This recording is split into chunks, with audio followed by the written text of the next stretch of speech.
wafdigii hawlaha shaqo u joogay dalka Kenya oo hogaaminayay gudoomiyaha hay'adda diyaargarowga aafooyinka keedka raashinka qaranka iyo mas'uuliyiin ka socday hay'adaasi ayaa dalka dib ugu soo laabtay waxaana uu sheegay gudoomiyaha hay'adda aafooyinka keedka raashinka qaranka mudane Faisal Ali Sheikh Mohamed intii ay ku sugnaayeen dalka Kenya inay kulamo kala duwan ay la yeesheen hay'adaha qaramada midoobay iyo kuwa Soomaaliland ka taageera dhinaca mucaawinooyinka gudoomiyaha oo ka warbixinaya safarkoogaasi shaqo waxa uu yiri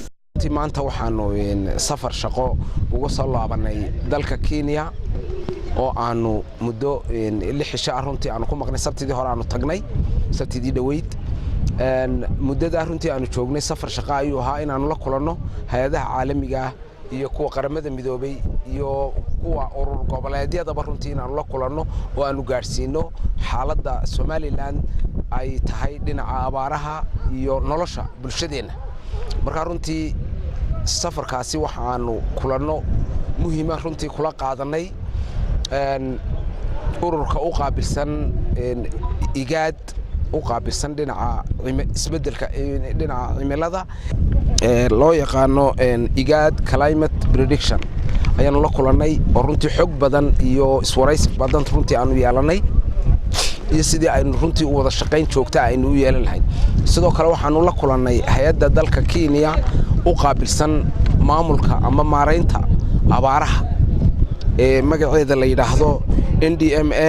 National Drought Management Authority runtii waxyaabo fara badan baan runtii isweydaarsanay hay'adaasi oo runtii dhigayaga ahayd dalka Kenya shaqooyin fara badan oo aad u ballaaran runtii dalka Kenya runtii u qabata khibrad fara badan oo dhinacayaga xaaladaha iyo siyaabaha aan u shaqeyno iyo siyaabaha aan ayagu u shaqeeyaan baan runtii khibrad fara badan iska weydaarsanay inaanu wada shaqeyn joogta iyo tababaro iyo xiriir badan inaanu yeelano ayaan runtii isla gaarnay waxaan runtii la kulannay shirar gooni ah aanu la yeelanay hay'adaha qaramada midoobay ee ku sugan dalka Kenya oo ay ka mid tahay hay'adda WFP oo aanu wakiilkeeda Soomaaliya iyo Somaliland runtii aanu kulan dheer la qaadanay hay'adaas runtii wada shaqeyn leenahay hay'adda OCHA oo runtii iyadana wakiilka Soomaaliya Somaliland isagana aanu la kulannay sidoo kale waxaanu la kulnay hay'adda FAO oo Iswaalim qaybta aanu runtii shir dheer runtii aanu la qaadanay sidoo kale waxaanu la kulannay hay'adda ونقولي ولا كلنا يدنا هيدا Save the Children ورنتي Somaliland كهول قشة waxa kale oo runtii ka qayb galay shir aad u ballaaran oo lagu qabtay xarunta qaramada midoobay ee magaalada Nairobi oo aanu warbixin dheer ka dhiibnay kaasoo ay runtii ka soo qayb galeen shirkaas oo ka soo qayb galeen qolyaha deeq-bixiyaasha intoodii badnayd iyo safaarado iyo hay'adaha qaramada midoobay runtii ay ka soo qayb galeen oo warbixin dheer ka siinay xaaladda abaaraha iyo xaaladda dalka ka jirta iyo baahiyaha runtii siyaabaha loo baahan yahay in si degdeg ah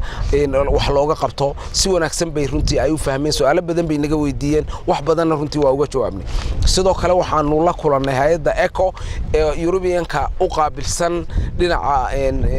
mucaawinooyinka ama gargaarka u qaabilsan ayaanu madaxeedii Soomaaliya Somaliland runtii aan la kulannay shir dheer baan runtii wada qaadanay dhammaantoodna marka la isku soo xooriyo kulanadaas faraha badan leh si fiican bay runtii u soo wada dhamaadeen isfaham guud iyo riboodadii iyo inaynu fariinteenu runtii ay gaadho dalalka ama dadka inaga caawiya runtii si fiican oo qurux badan bay noogu dhacday waxaan rajaynayaa insha Allah kariim inay si dhaqso ah uga soo jawaabi doonaan dhammaantood iyagoo aan qoraal iyo afar runtii aan ku gaarsiinay in xogtii ka jirtay Somaliland ee horena u baahinay iyo wixii ka dambeeyay Xamse Qurbani warbaahinta qaranka Somaliland Hargeysa